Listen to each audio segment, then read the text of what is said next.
So hey guys, welcome back to another video of M creation. Guys इसमें हम M20 पे दूसरा photography video बना रहे हैं। गाइस इसमें हम M20 का 3 मोड चेक किए हैं। गाइस इसमें कंटिन्यूअस, ऑटो और पोर्ट्रेट। सो गाइस बिना टाइम वेस्ट किए इस वीडियो को चलिए शुरू करते हैं।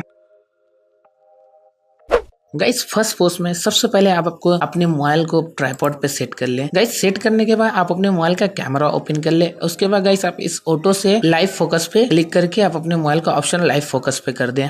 गाइस फर्स्ट पोस्ट कैप्चर करने के लिए आपको कुछ इस तरह का लोकेशन फाइंड करना होगा। गाइस अगर आपको ये लोकेशन नहीं भी मिलता है तो आप रोड के साइड का जो फुटपाथ होता है उसे यूज कर सकते हैं। सो गाइस चलिए हम इस पोस्ट को हम लोग कर लेते हैं कैप्चर।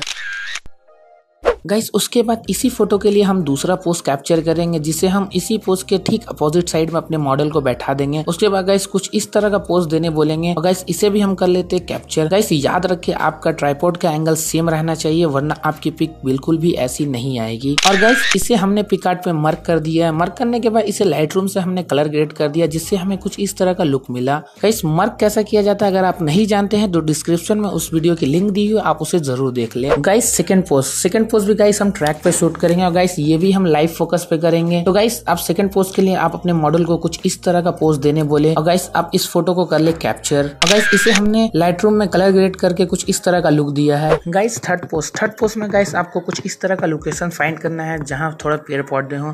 उसके बाद गाइस आप अपने मॉडल को हाथ में एक बुक दे दे या कॉपी दे दे। उसके बाद गाइस उसे इस तरह का पोज देने बोले कि वो कॉपी को खोल रहा है, जैसे इसमें हमारा मॉडल कर रहा है। उसके बाद गाइस आप इस इमेज को कर ले कैप्चर। गाइस इसे आप कंटिन्यूअस शूट में भी कैप्चर कर सकते हैं। उसके बाद जो फोटो आपको बेटर लगे वो आप चूज कर सकते हैं। गाइस कैप्चर करने के बाद इसे हमने लाइट रूम में कलर ग्रेड करके कुछ इस तरह का लुक दिया। गाइस फोर्थ पोस्ट में आप कुछ इस तरह दीवार फाइंड कर ले। गाइस फाइंड करने के बाद आप अपने मॉडल को कुछ इस तरह का पोज देने बोले जैसे लगे वो उस किताब को पढ़ रहा है। गाइस उसके बाद आप इस पिक को भी कर ले कैप्चर। गाइस कैप्चर करने के बाद इसे हमने लाइट रूम में कलर ग्रेड किया तो हमें कुछ इस तरह का लुक मिला है।